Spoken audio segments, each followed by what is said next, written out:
Okay, good morning, everyone. I've got a lot of content to cover, so I'm going to start a couple minutes early. Welcome to the last day of Build. I've had a good conference. You know, it's gratifying to me to see that despite what we hear in the media and all the hype around big data and how big data is going to solve all of our problems and really change the way that we live, that we can get an audience of such funny, smart, and frankly attractive people out to talk about little data, humble, scrappy data, which is data on user devices, and at 9 o'clock in the morning after the party, no doubt. So that's what we're going to talk about today. My name is Sean McKenna. I'm a lead program manager on the app model team within the OS group at Microsoft. And my team actually owns two distinct areas. The first one is app-to-app communication. So think of things like the share contract, file and URI associations, and other ways for apps to talk to each other. Hopefully you had a chance to see Arun Singh and John Gallardo present in this room yesterday afternoon. They were talking about some of the changes that have come for Windows Phone 8.1 in that space. The other area that I own is around data and how applications can interact with a wide variety of types of data. We break that down basically into structured and unstructured data. The structured data, we think of things like contacts and calendar access, so user structured data that's available on the device. And Tony Pendolino from my team will be giving a talk immediately after this one in a different room on that topic. So I'm really going to be covering the unstructured piece, so how you interact with files and folders on the system, and how that you can move that content across devices in some cases. A small bit of housekeeping. I'd imagine that there are some people in the room here that are interested in hearing about SQL and our story there. We don't actually have anything new to announce in Windows Phone 8.1 with respect to SQL. So if that's what you're looking for, this is probably not going to be the session for you. We're really going to be focused on files and folders. So when I look across those two areas that I mentioned, app-to-app communication and data access, there's one sort of overarching theme that we wrestle with quite often, and that's the question of isolation. So isolation could obviously be a beautiful thing. This is Machu Picchu. If you show up early in the morning after getting up the Inca Trail, it becomes progressively less beautiful later in the day as the tour buses arrive, but if you get there early, it's quite beautiful. And from a platform perspective, isolation provides a lot of significant benefits, right? It enables security, reliability, great user experiences. It allows us to protect your intellectual property as developers. So there's a whole bunch of benefits that accrue from having a highly isolated platform. But at the same time, isolation in other circumstances can be quite stifling. For those not familiar, this is a beautiful island resort just off the San Francisco coast. If you have a chance, you might want to stay there. From a platform perspective, obviously there's a lot of challenges around isolation as well. And those are things that impact your productivity, your ability to innovate, your ability to deliver great user experiences. And so we're constantly fighting this battle of how do we find a balance between the great things that isolation provides and some of the challenges that it introduces. And so I'm going to go through a few specific instances of that and problems that we were trying to solve and finding that balance. And we're obviously really interested to hear your feedback about how we're doing along that spectrum. So when we look at the Windows Phone 8.1 release, when we entered into this release, there were 4 specific problems that we were looking to solve. The first one is that from a file and folder access perspective, depending on the location of the data that you're trying to access, you have a whole slew of different APIs that you have to use. So if you want to access a file that's in your application package, that's one API. If you want to access a file that's in your local storage, that's going to be a different API. You're going to have yet another different API if you want to access content that's in any of the user's media folders. And finally, a 4th API if you want to interact with a micro SD card if it's present. So obviously, that introduces a bunch of sort of drags on your productivity as developers when you have to learn those different APIs. So we wanted to solve that. The second is that interaction with some of those interesting user data locations, in particular media, is fairly limited. So we give you access to photos and to some extent music, but you can't get to videos, for example, nor can you write to the SD card. So we wanted to solve that. The third problem is that creating cross-device continuous experiences is fairly challenging. So, I don't have to tell you that all of our users today are interacting with multiple devices on a daily basis, and you want to create application experiences that span those devices so that as users move between them, they get these great continuous experiences. So we wanted to see what we could do in the platform to enable that. And the fourth is that there's a whole bunch of really valuable app data that users have generated interacting with your apps that is sitting on devices in drawers not being used anymore. Lots of great interactions that users have had with your applications, data that's been generated that's completely lost when they migrate forward to a new device. And so we wanted to make sure that that engagement that has been provided moves forward as users move forward, because that really represents engagement with your applications that we want to take forward. So there's going to be kind of a sort of meat and potatoes aspect to this talk, some things that are just sort of basic knowledge, and then there's also some areas where you can differentiate your applications and really stand out amongst the crowd. So let's move from problems to solutions. So we're going to start by talking about storage. If you've done any development with Windows Store apps, you're probably going to be familiar with the storage file and storage folder types. So if you've done that, then I'll sort of reintroduce you to these guys. If you've done Windows Phone development in the past, you may be familiar with them. We introduced a sort of a subset of them in the Windows Phone 8 release, but we're making them much more available in Windows Phone 8.1. And this is the common API surface that you're going to be using across all of those different locations that I mentioned.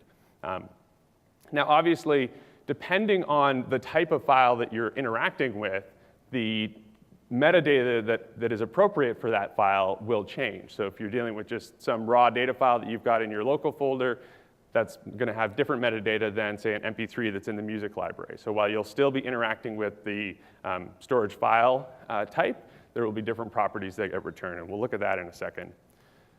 From a Windows Phone 8.1 perspective, virtually all of the Windows Runtime API surface that sits under Windows.Storage is available. There's only a small delta of things that are not available today. So you can share a large amount of your code between those two applications.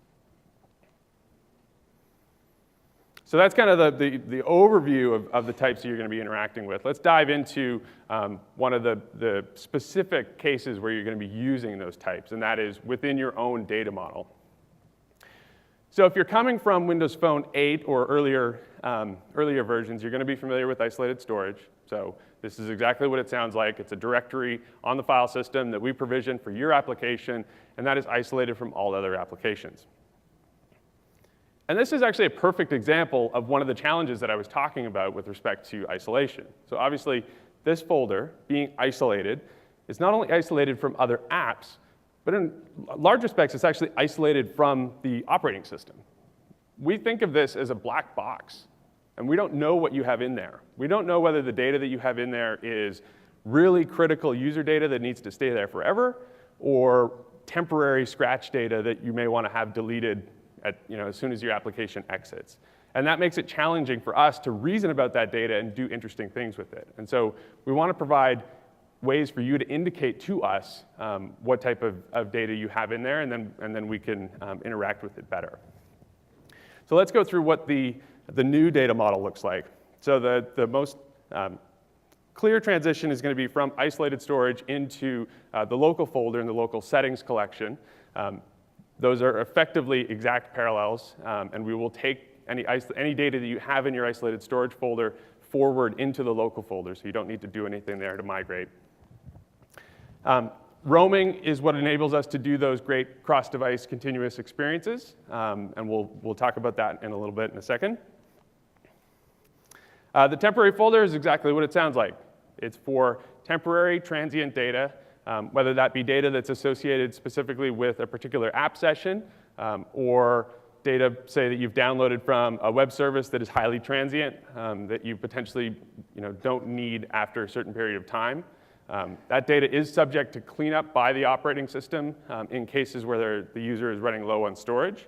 And so we encourage you to put that type of data into this location because you've probably heard a lot this week about the importance of low-cost devices when it comes to Windows and Windows Phone. And while we tend to talk and focus on low memory devices, so 512 meg RAM devices, those devices also tend to have very little storage. So often they will have something on the order of 4 gigabytes of internal storage. And so we're trying to do a bunch of things, including installing apps on SD to help alleviate that. But we really want to have the opportunity to clean up temporary data if the user starts to run low. And then the last one, which is where any folks that are coming from Windows Store development need to start paying attention, is we have a new folder introduced in Windows Phone 8.1, which is called Local Cache. And this will become more interesting when we start talking about backup. But basically, it's between the local folder and the temporary folder in the sense that, unlike the local folder, it will not be backed up.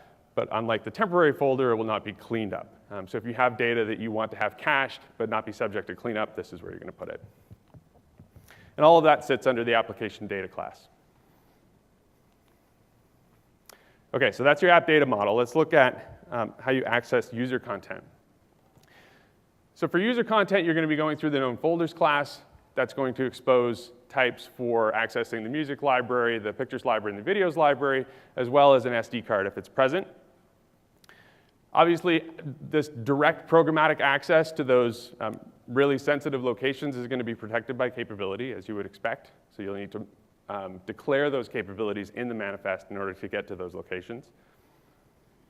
But all public files, all user files, are actually available via the picker APIs that Arun and John discussed yesterday.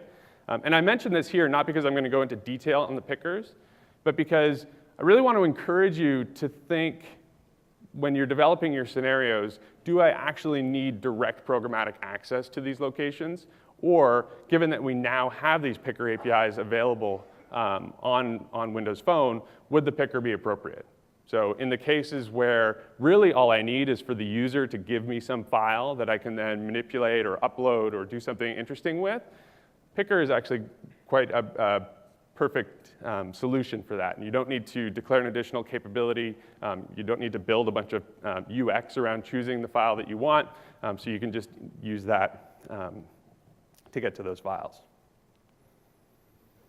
And that's a good segue into discussing the access cache. So the idea behind the access cache is that there are a number of different contracts that enable you to get access to storage files, storage folder instances. And you have those types available at the time that your application gets invoked for those contracts. But in a lot of cases, you're going to want to get back to those locations later or on an ongoing basis. And so that's really the purpose of the access cache. You get a storage file instance. You want to access it later. You put it into the access cache, and you can then interact with it going forward. The system will maintain knowledge of that file for you. So even if the file is moved or potentially deleted, there will at least be some entry into that sort of access cache journal, if you will, that allows you to keep track of it. But if you need to have the file in perpetuity because that your user experience really relies on it, then the best option for you is going to be to make a copy of that file. So just literally copy it over into your local folder, into your local cache folder, and then you are completely divorced at that point from the lifecycle of the file in its original location. So a quick summary of what all of this means for Windows Phone Silverlight 8.1 apps. I think you've seen this week that we're really making a huge effort to provide all of the new functionality, or the vast majority of the new functionality in Windows Phone 8.1 to existing Silverlight apps. So for storage, that means the following. First, you get the new app data model. So all of those folders that I talked about, the roaming, temp, and local cache, are available. Your existing isolated storage folder becomes the local folder. You don't have to do anything. We migrate that data forward, so it's just there waiting for you when you upgrade. And actually, the isolated storage APIs themselves still work. So we fully imagine that there are tons of apps out there that have a bunch of investments in the isolated storage APIs, whether that's their own code or libraries that they're using. And so all of those APIs continue to work against that new location. And so you can migrate forward sort of at your leisure. Similar story around known folders. All of those APIs are available for Silverlight 8.1 apps. So that includes the ability to, say, write to the SD card or access videos. And similarly, the media library APIs are still available. So again, if you've got investments in those API surfaces, you can migrate forward at your own pace. And finally, the access cache that I just mentioned is available for cases where you have a storage file or storage folder instance. All right, enough talk. Let's try some demo action.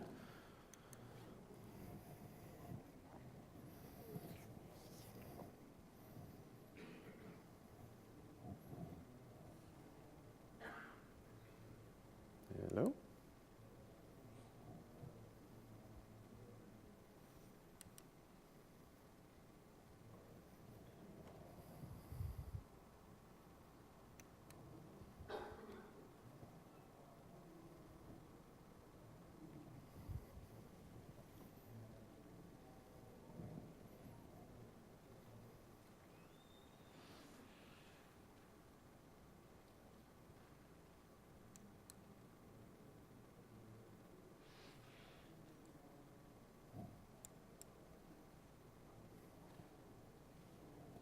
Nope.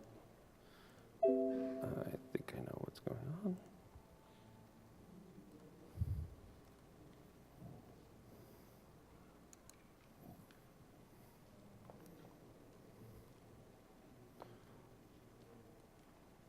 There we go. OK, sorry about that. So what I have is a, whoops.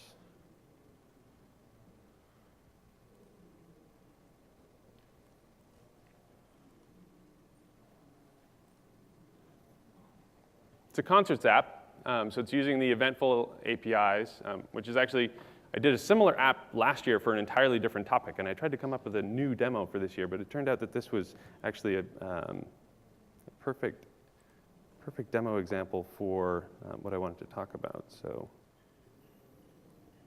what's going on here?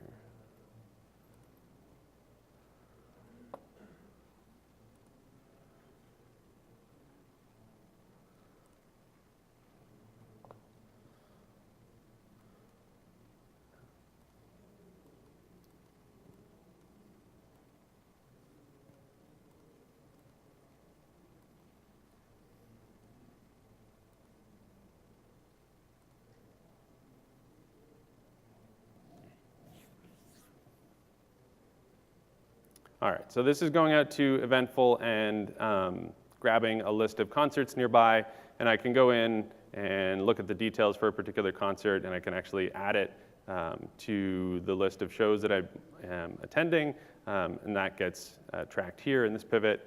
This is obviously something that I would like to persist on an ongoing basis, but you'll notice if I close out of this guy,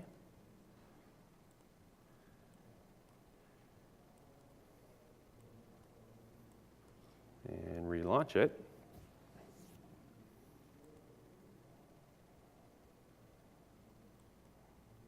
Oh no, it's gone. OK, so let's fix that.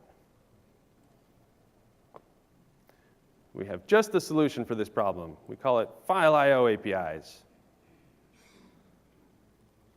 All right, so I conveniently have these save data and load data methods sitting here in my Concerts Manager class, which is keeping track of all this data. And so what I'm going to do is just add a little bit of code to new up a list, go through the list of concerts that I have, and then create a file and write to that file. And so you'll notice here's where I'm interacting with, in this case, the local folder, creating that file. Obviously, it's an async method. And I'm providing a creation collision option, which is just an enum to tell the system what do you want to do in the case where the file already exists. So in this case, I'm just going to replace it.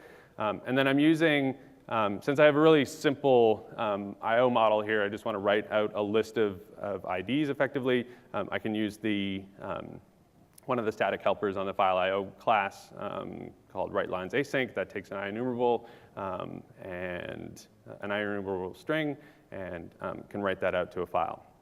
Now, obviously, there's also all of the stream APIs, so you can do sort of full file access. So if I want to get a stream, I can do that. But of course, if you're coming from a Silverlight application or you're writing managed code even in the context of a Windows XAML app, there's probably going to be cases you come across where libraries that you're interacting with actually want to have a .NET stream. Thankfully, there are nice extension methods in System.io for you to be able to do that. So I can just take that WinRT stream that I got and call as stream on it, and that'll get me back a .NET stream. So in the cases where you need to have a .NET stream to pass into some library that you're using, you can do that. But that is not what I'm doing in this case, so let's delete that code. And obviously, after saving the data, I want to be able to get it back. And so I'm going to write the sort of corresponding code for loading it back. So I'm going to call getFileAsync to get that file. And then, again, use one of the helpers on file.io to read those lines in and add them to my concerts. Now, I need to handle the file not found exception here in the event that that file is not available. So on the first run through, it won't be there. Some of you may be familiar that in Windows 8.1, they introduced an isExists API. Unfortunately, that's one of the APIs that's not available on the phone. Eventually, we will add it, but it's not there for now. So you do need to use this sort of old school try-catch solution for cases where you expect the file not to be there. All right, so I'm not going to bore you with proving that this code actually works, because I don't think that's going to be worthy of a round of applause, that we can save data and write it back. So I'm just going to move on to something more interesting, which is interacting with the user's media library. So if I look at one of these concerts here and drill into the details, you'll see that I've got this big chunk of real estate in the app that looks primed for some additional functionality. Because obviously we're developers, we want to fill every square inch of real estate with more features. So in this case, the obvious thing to do would be to provide a list of tracks for that artist so that I can listen to some music and see if I want to go see the band. So I'm going to load available music from the user's media library into this location so that I can play it. So for that, I'm going to move over to the concert view model. And find this load local music async, once again, conveniently provided. And this is going to be a little bit more interesting. So we're using known folders here. We're getting the music library. The music library is itself a storage folder, which you can see. And then on that music library, I'm calling getFoldersAsync and passing in a grouping statement. So there's a series of grouping options that you have on this common folder query, enum, that allow you to group that content based on a particular property. So in this case, I'm grouping it by artist. So that's going to return me back a list of what are effectively virtual folders that have content that's grouped in the way that you've specified. And so from there, what I'm going to do is do a simple link query to check whether any of those folders that were returned have the artist for the page that I'm on. And obviously, I'm doing a fairly rudimentary comparison here. This isn't sort of sophisticated fuzzy matching, but it'll do for now. And if I find one of those folders, then I will call getFilesAsync to get, in this case, the first 3 songs that I can find for that artist. And this is actually quite a critical thing to point out, is when you're querying against some of these locations within known folders that you don't control, it's really important to consider paging that data in, because there's the potential that there's a large amount of files in there, and it can take some time for the system to actually materialize all of those storage file instances. So if you can, try to bring that in at an appropriate rate for your UI. That'll improve your performance. Obviously, it's async, so it's not going to block your UI thread, but you'll get a more responsive experience overall. So once I've got that list of song files, I'm just going to iterate through and create these custom song types that I'm going to use to bind to my UX. And here's what I was talking about with respect to getting different properties depending on the type of data that you're dealing with. So in this case, I'm getting a music file, so I get this music properties instance back from get music properties async, and if I drill in on this thing, you'll see that it has the properties that you would expect for a music file, so album, album artist, artist, and so on. So if this was a picture, you might get back different properties. If it's a basic file that the system can't turn into a special type, then you'll just get sort of basic date modified and size and so on.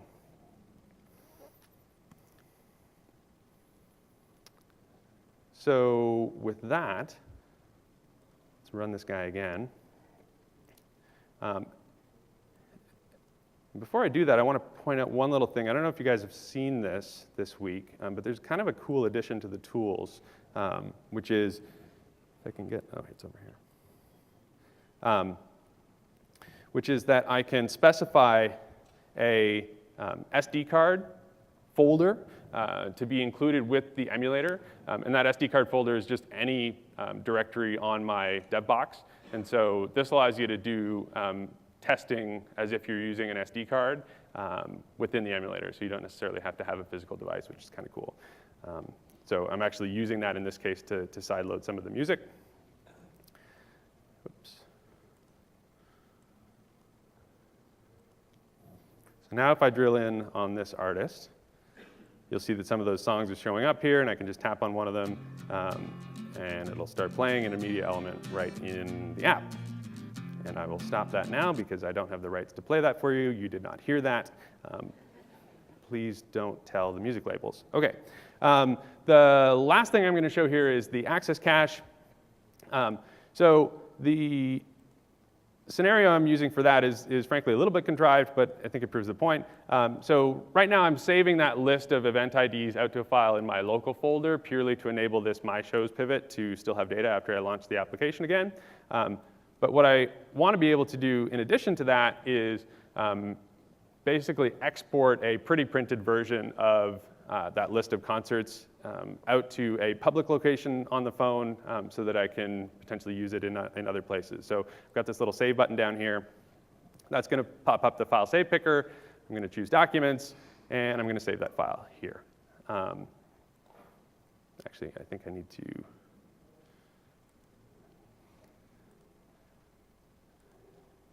Yeah, there's nothing in here because I forgot to add a concert. But that's OK. We will march forward. You will get the idea in a second. So I want to go into my main view model here. And this export shows is basically the entry point into this experience, clicking through from that save button. And right now, all it's doing is immediately launching out to the file picker. And what I want to do is check, do I have that file in my access cache that I could potentially reuse and not force the user to go out to the picker every single time? So I'm going to add a little bit of code in this complete concerts export method, which is the callback method for the file picker. And if you're curious about what's going on here, definitely go back and check out Arun and John's session from yesterday with respect to the file picker and the continuation model. I'm not going to go into detail here, but basically this is where you're coming back into the application after coming from the picker. And so what I want to do here is take that file that I'm getting back and save it off to the access cache. So the way that the access cache works is pretty straightforward. Basically, I get a reference to either there's a future access list or a most recently used list, where the main difference is the most recently used list is a system-managed MRU, whereas the future access list is up to you to manage the files in there, but otherwise they work the same way.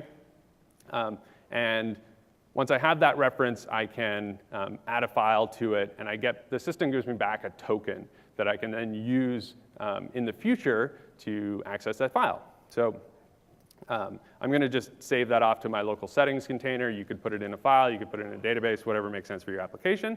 So now I've got that token saved. I want to go back here and check for whether that token is available. before I move on to sending the user to the picker. So I'm basically doing the reverse here, which is I'm checking whether that value exists. And if it does, I'm trying to get it from the access list. So now that I'm using getFileAsync, I need to asyncify this guy. And if that file actually exists, then I pass it into the complete concerts export, which is effectively none the wiser that it's getting that file from the access cache versus from the picker. So it continues to work in exactly the same way. And I do need to account for the situation where the user's still going through the first run experience. So I will add that here.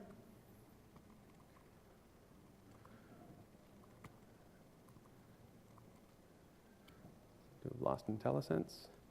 That's OK. And then the last thing I need to do is actually back where I'm writing this data is to wrap the access to it in a try-catch. And the reason I need to do that is because I am now dealing with a file that is outside of my application's control. And so there's the potential that there's going to be concurrent access to it. And so I will just put a nice little to-do, awesome error UX. All right. So now we should be good to go.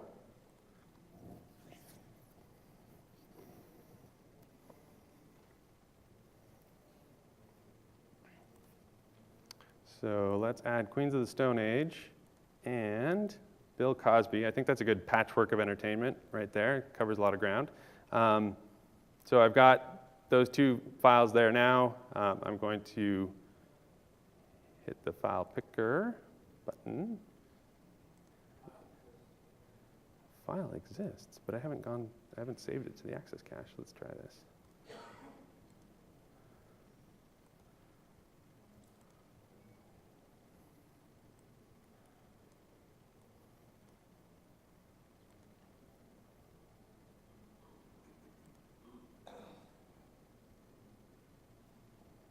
That's odd.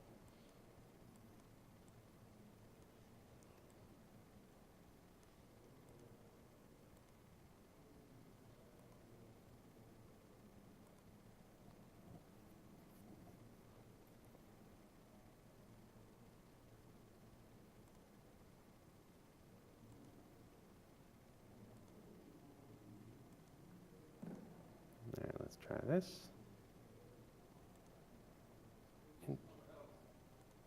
What's that?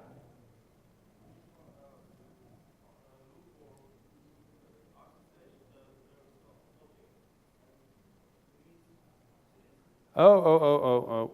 Yeah, hang on. It's all right.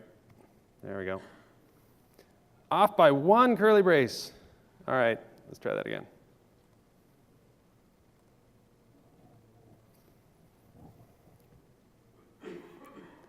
Trials and tribulations of nested ifs.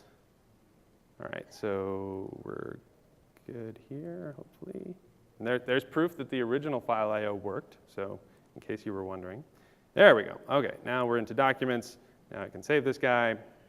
And if I quickly jump over here, look at documents, you'll see that pretty printed version. And let's just quickly go back to prove that I have access. Add another show here. Hit that again. This time it doesn't launch the picker, which is great. Back to documents. And both of them are there. So you can see that file is outside of my sort of realm of control, but because I have it in the access list, I can continue to write to that location.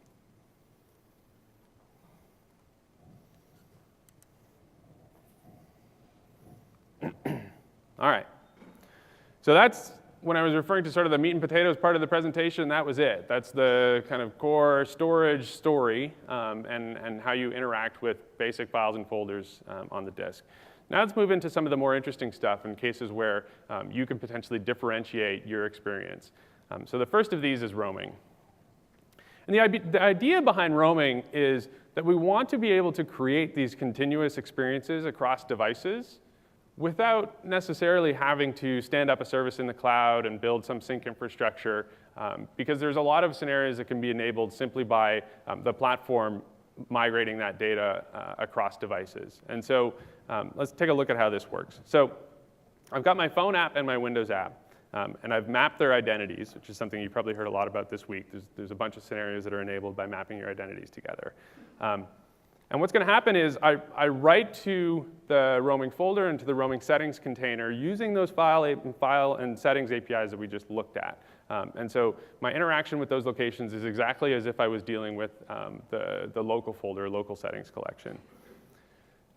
Periodically, the built-in sync engine will move that content up into OneDrive, and that's based on a bunch of triggers around battery and user interaction and so on.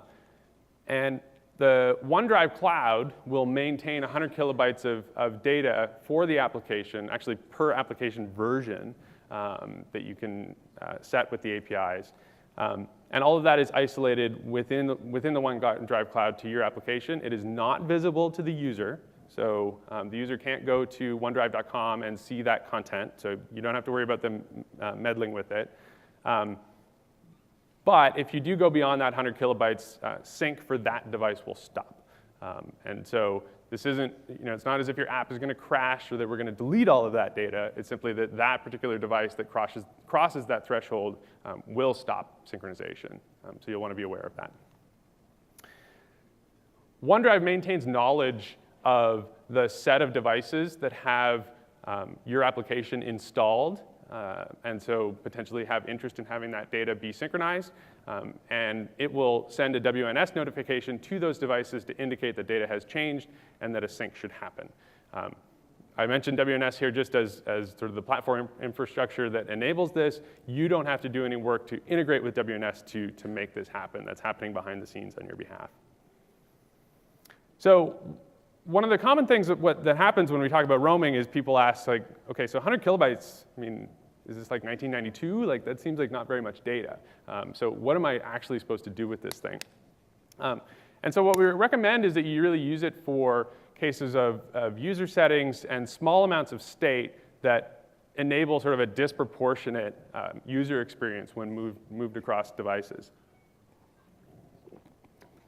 So I think a canonical example of this would be if you have a finance application that's keeping track of a list of stocks that the user is interested in. You can migrate those things across devices, and that's like trivial amounts of data. You can fit a ton of stock ticker symbols within 100 kilobytes. But because you've got some other service that's actually providing all of the quote data, you can enable great cross-device experiences and not require the user to reconfigure a bunch of things across those devices. If you're using roaming settings, so the settings container, you do need to stick to the core WinRT types. If you have custom types that you want to roam, you're going to have to serialize those out to a file, and then they'll roam that way. It's really important for you to avoid having dependencies between your settings and your files, or between multiple files. And the reason for that is pretty simple. The roaming sync engine doesn't make any consistency guarantees across those boundaries. So if you have a file, if you have two files and they have some relationship with each other, there's always the potential, it's relatively unlikely, but there's a potential for those files to sync independently. And if that's going to cause great pain on the other side of your application, you want to try to avoid that. So either put all the content into a single file or make sure that you don't have those dependencies. You do have to be resilient against sync delays. So you're not going to build the next version of Exchange ActiveSync on top of roaming. This is not a real-time jump between devices type of solution. It is to enable just the standard pattern of users switching between devices. And finally, if you have sensitive data, in particular usernames and passwords that you want to roam across devices, the credentials namespace is really the right way for you to go. If you put content in there, that'll get encrypted and it will get roamed across devices, assuming the user has that turned on, and you can access that on other devices. So we would recommend that you don't put sensitive data into just the roaming folder itself. All right. So let's see if we can get a roaming demo going. I was having some trouble with this morning, so I'm kind of somewhat skeptical that it's going to work. But it's kind of a win-win because on that best practices slide, I said be resilient against sync delays. So it would be a little bit disingenuous of me to show you it actually working really, really quickly. So if it works, that's great. If it doesn't work, it just proves the point, OK? So let's see if we can get it going anyway.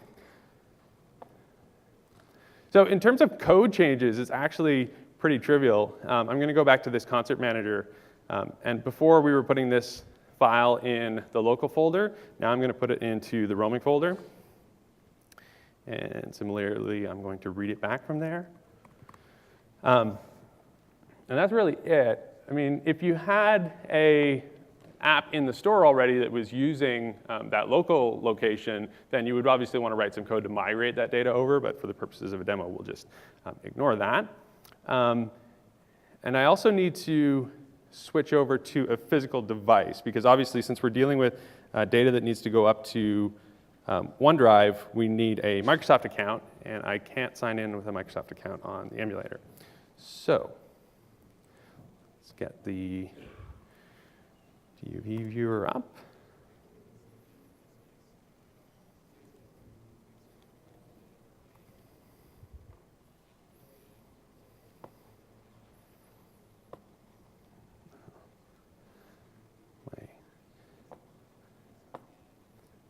That my screens are extended is causing some challenges here.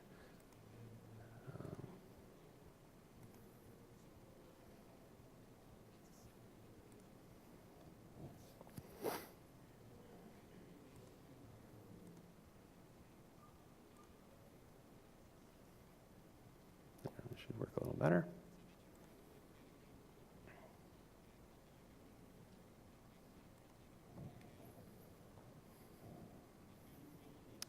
All right, and let's try deploying this thing.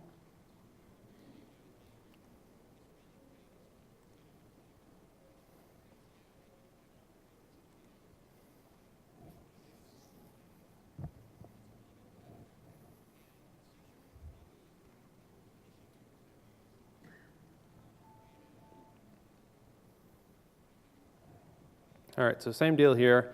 I'm going to add some concerts.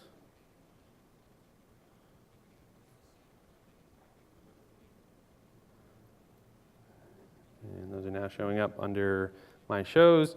I've also got this little postal code thing, which is what enables that near home thing. So I'm going to put in my home postal code back in Seattle and exit out of that. And hopefully that data will save. And actually, while we're at it, let's just to demonstrate some of the other functionality that's enabled with the roaming infrastructure. So I'm going to change my theme color here. And we should see that ideally show up on Windows. Actually, before I launch the Windows app, let me just quickly show you, for the purposes of testing, how you're going to map those identities together. So there's actually two different processes for mapping identities just for your own debugging and sideloading apps. You can do it in the manifest. Once you go to the store, there's a process that you go through that'll be documented for you to link those identities together.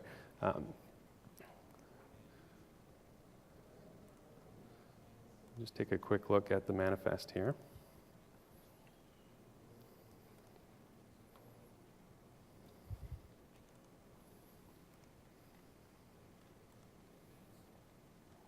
So the interesting thing is the packaging tab. And what we need to ensure is that this package family name is the same between the two applications.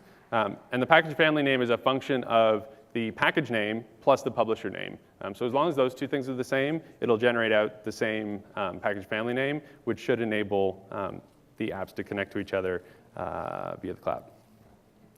So let's try launching the Windows app and see if this works.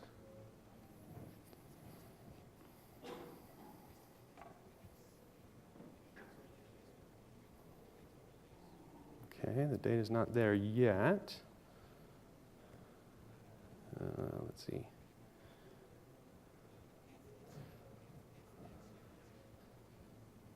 Ideally, it would show up under this My Shows. Let me try one more time.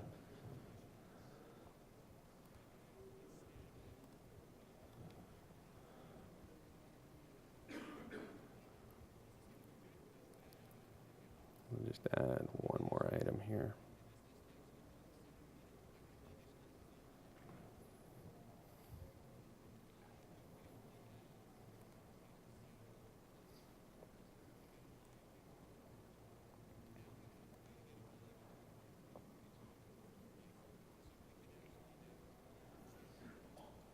Yeah, so at some point in the very near future, data will show up here.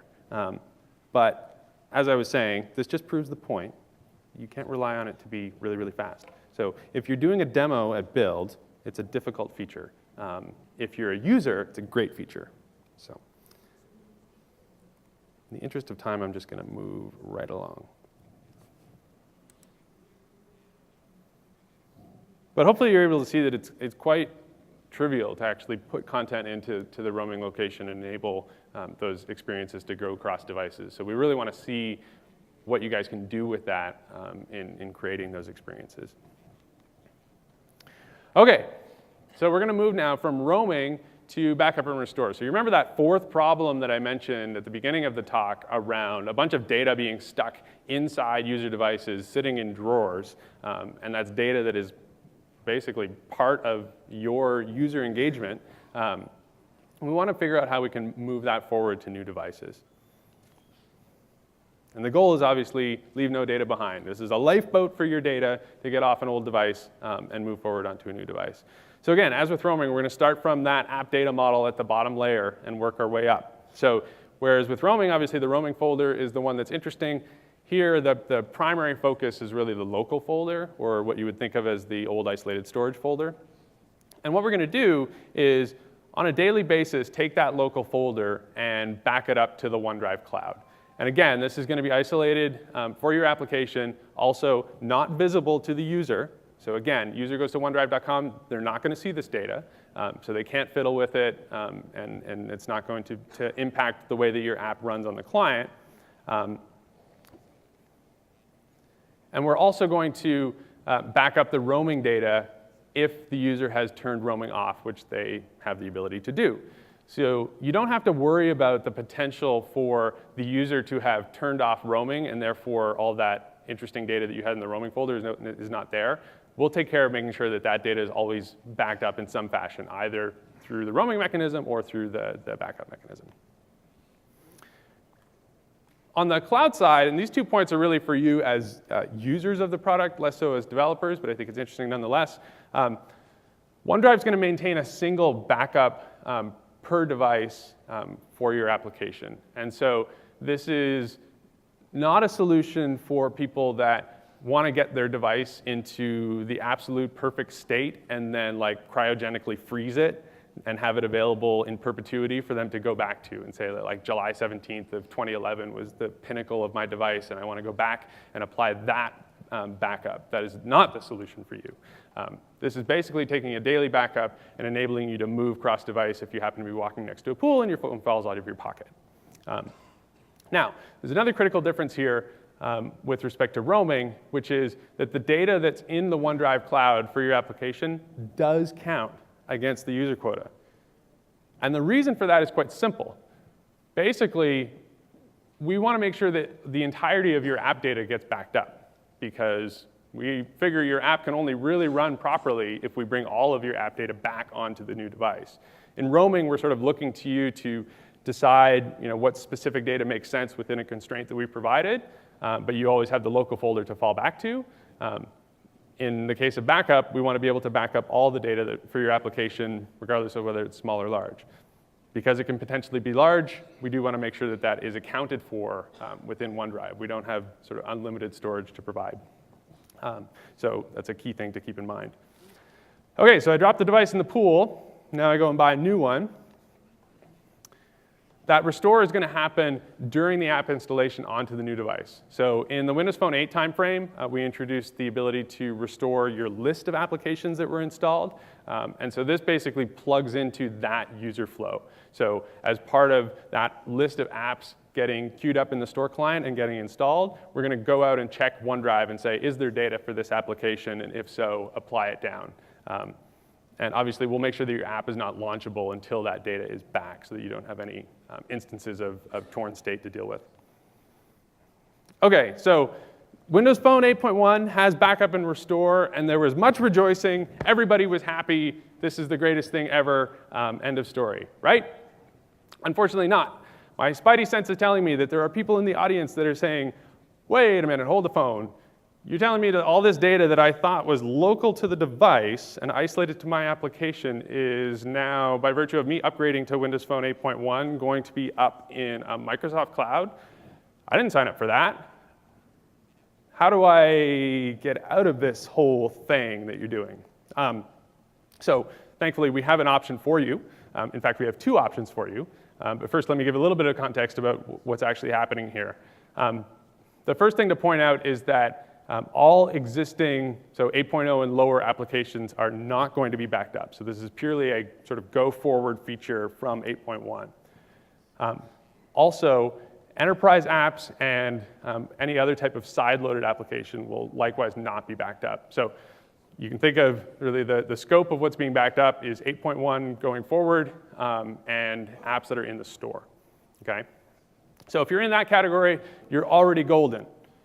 But what if you're one of those apps that's in the store and you still want to opt out? Well, you have two options. One, you can use that local cache folder that I mentioned before.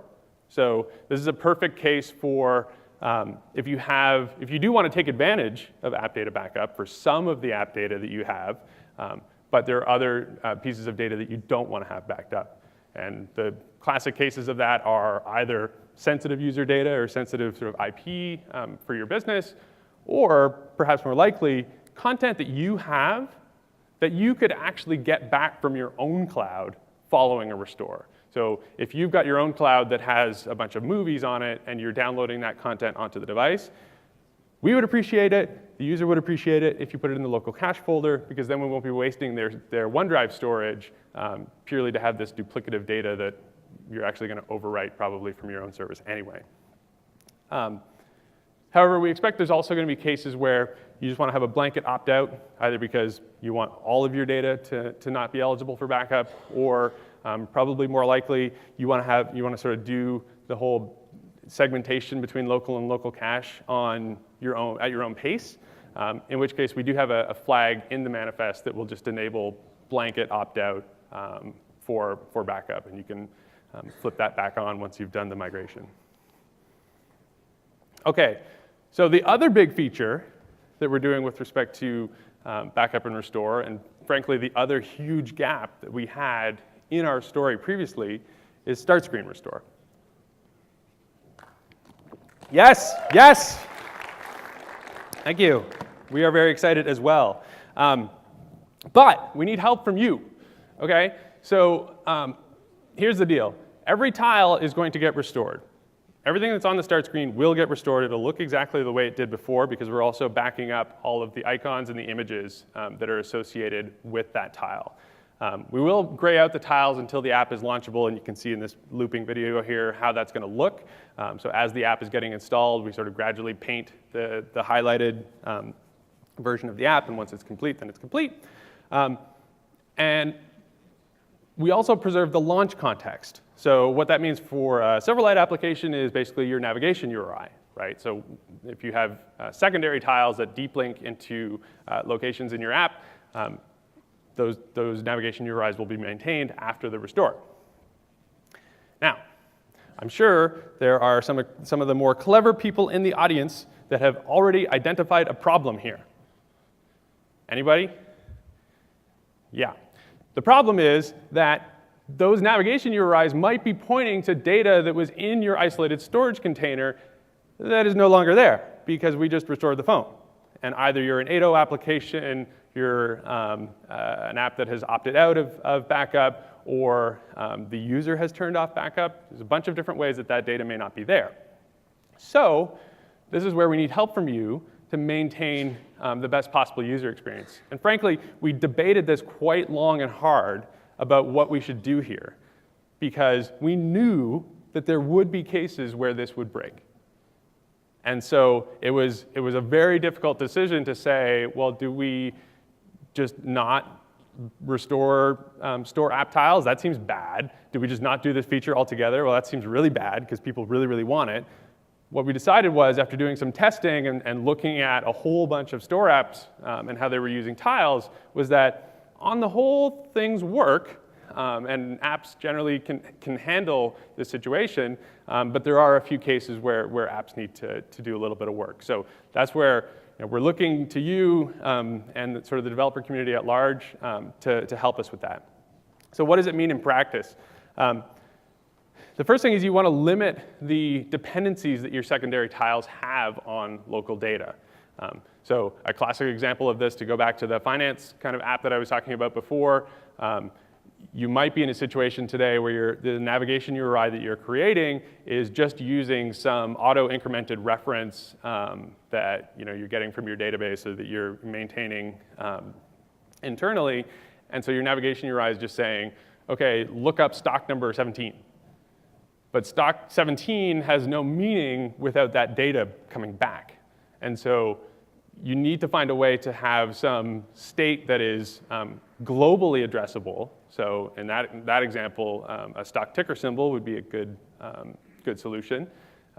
That even if the data is not there, you can use that little breadcrumb to recreate the experience and make it such that the user is none the wiser, and then you just kind of get that data back. That's the ideal scenario where you can have those type of globally unique IDs. But there are going to be cases where the data is missing and there's literally no way for you to get it back. So common cases there are, common cases there are you have some authorization token potentially that sort of unlocks data that's in a web service. If that doesn't come back, you're going to have to ask the user to log back in. There's not really any way around it.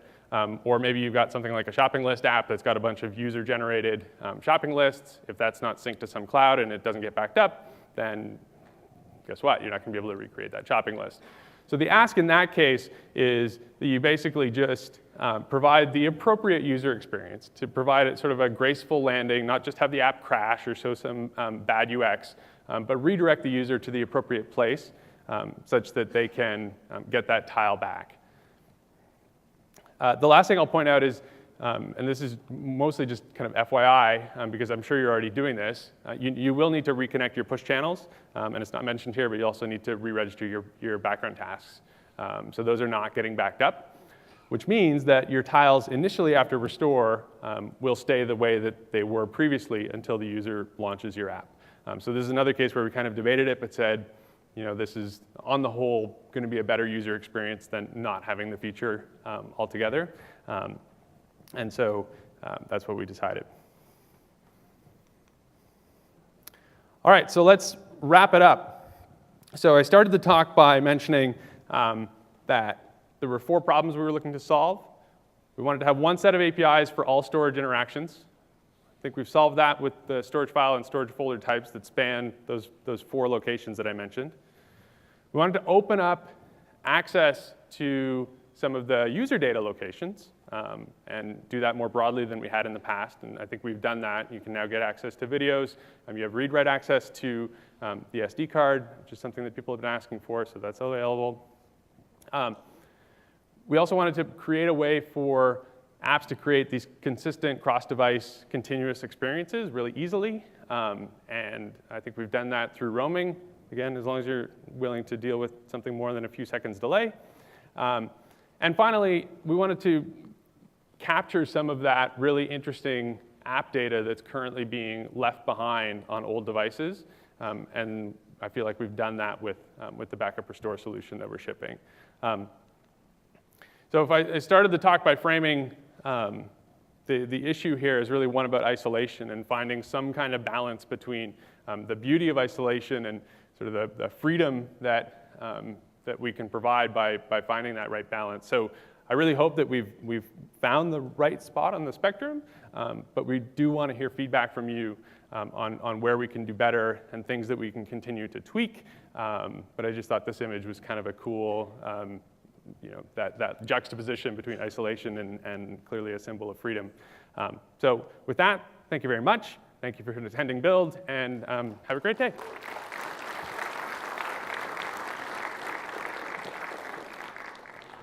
All right, so you know the deal with this thing, but we'll start doing questions. If you could come to the microphone, that'd be great. Yeah, so this is all great, and as a user, I'm especially happy with backup and restore. And I wanted to ask, on the Microsoft side, are you going to do the same things with like podcasts and so on, so that I will have all my subscriptions automatically restored? For applications, I was always hoping that applications that have a service login would have tied that to my Live ID, so that, you know, just with like I have with my Gmail and so on, it restores automatically. Yep. But maybe this is a mechanism to do it as an alternative.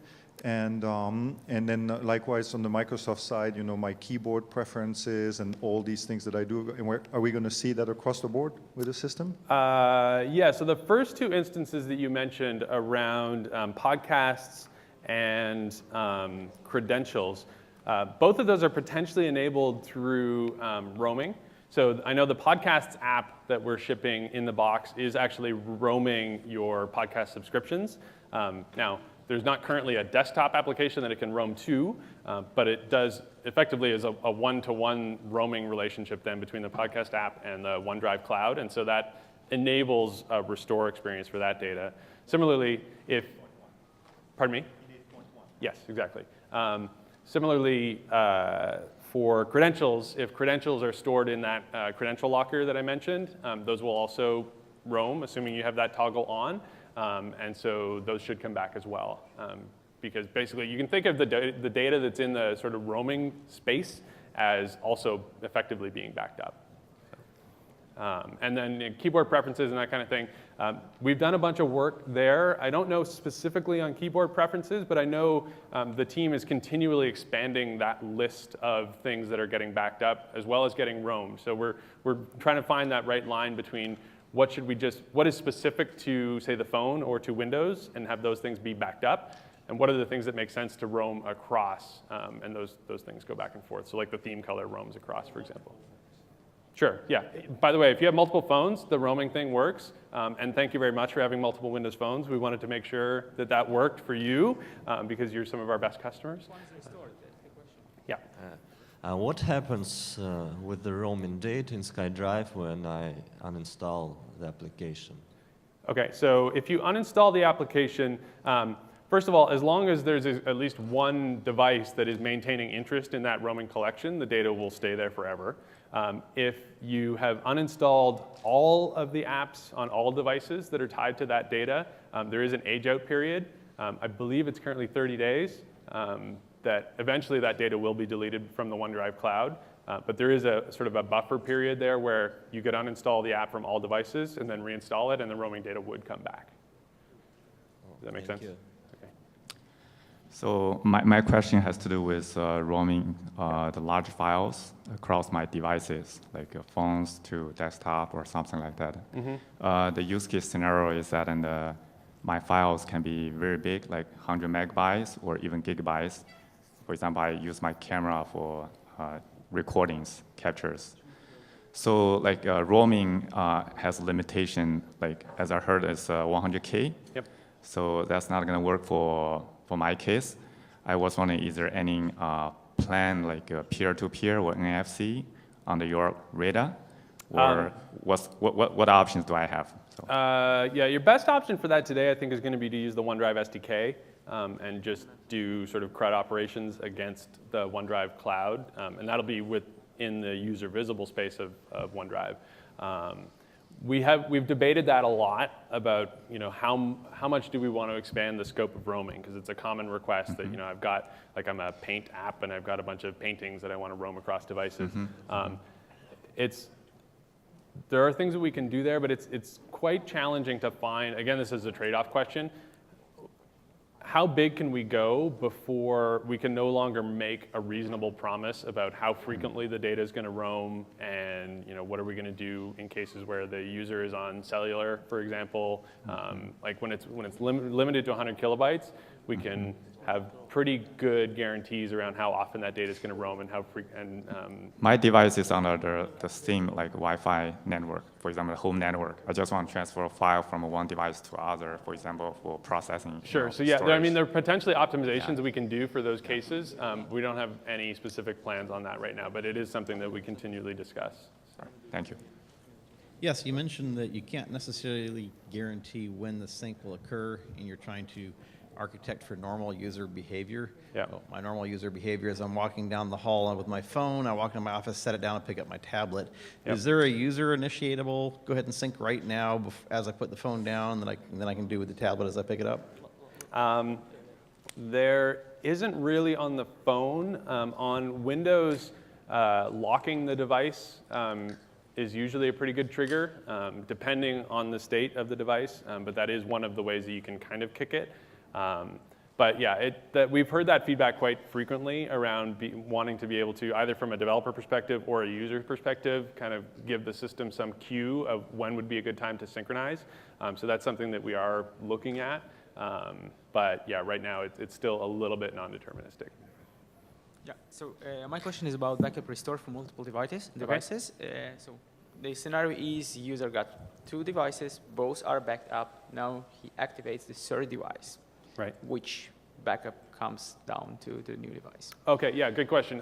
There is an experience within the out-of-box experience on the phone that will give you a choice of which device you want to use as kind of the prototype of that device. Okay. Thanks. So you get to apply that down. Cool. Thanks. Got a couple questions. First of all, are the system.io file APIs still available? They're still available. Anything that was available for Silverlight apps previously are still available for Silverlight apps. Well, I mean in a common XAML app. If it was available for Windows Store applications before, it's available. It should be available on the phone. There isn't new surface area being added. Okay, and with the temp folder, Yep. when some sort of storage condition is hit where it needs to be emptied, is there anything intelligent going on, like a least recently used list, or is it just clearing things out? That's a good question. I believe we just go across the board because we're really, at that point, we're trying to be opportunistic and get back as much storage as we can because we wait until the device is truly in a low storage condition before doing that. I would have to double check if there is any of that heuristics, but I'm pretty sure we just kind of go across the board to clean it up. Okay, and one last one. Since you mentioned that if you've uninstalled the app from all devices and then you reinstall, you can get roaming data back. That sounds like something that could be very difficult for our QA department is like, oh, we'll do a fresh install and everything will go back to normal and try again. Mm-hmm. Is there a way to opt out of that? Or is that something you could reconsider? There isn't a way to opt out of it currently, but yeah, that's good feedback as well. Okay. To have a deterministic way to say, no, in this case, I want to clear it. Yeah. Thank you. Yep. Hey, Justin Angel. So I have 2 questions. First one is around AQS. So it looks like what you were doing with getting media albums was using a common file query, which is AQS. But does the Windows Phone even have a file indexer? Does it work the same way as the Windows 8 does? Can I go and write AQS crazy queries and start getting files from all over? Like, what's the deal there? I don't know. Do you want to do that? Yes. Okay, like cool. crazy. That's good. That's good input to our planning. No, the phone does not have the search indexer currently. So basically what we've done is taken the Windows Storage APIs and built them on top of the existing media database that was powering like the XNA Media Library APIs, for example.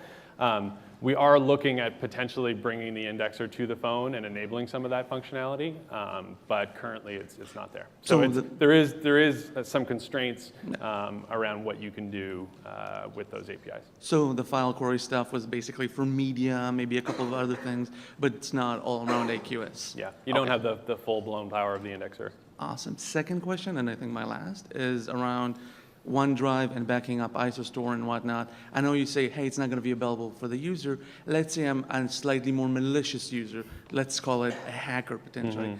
Can I, if I get access to OneDrive, somehow through their backend APIs, get to this data? Can I see what's in ISOStore? Can I steal an OAuth token? Can I steal an encryption key? Is that data really, really, really, really secure? Or is it just like, I should assume that users may or may not see this? Because that's really important for apps. Yeah, I would have to double check on the exact details of how it's being stored in OneDrive. I believe if you have a full user token, you're likely going to be able to get to it because you're. But I'll have to double check on that. Okay, thanks. Probably going to get kicked off here pretty soon, but. Okay, yes, and thank you. This is very interesting stuff. As we're all aware, as of this build, you can now do WinJS phone apps. How close is the WinJS way of doing mobile to using all these features you've talked about today? Yeah, so they generally should be available. I don't know of any cases where they're not going to work. So yeah, Okay. all of this stuff really is at sort of the app model layer. It's well below the presentation, and so the API layer at the top level should be common. Yeah, it's interesting too. I had better luck with WinJS on local storage previously than I did the other way. So, Interesting. Very quick question. Is there a way to nuke the database backup? I mean, the backup data? Is there a way to nuke the backup data? The way you can do that is to uninstall the app. That'll trigger the cleanup of the data. There's no way for, well, I should say, the user can go to OneDrive and clean up the backup as a whole. Okay. They can't do it on a per app basis. So they Okay. can go and just say, kill that whole backup, but they can't go and cherry pick which apps they want to clean up. That's perfect. Thank you. Okay, I think I'm done. Thank you very much.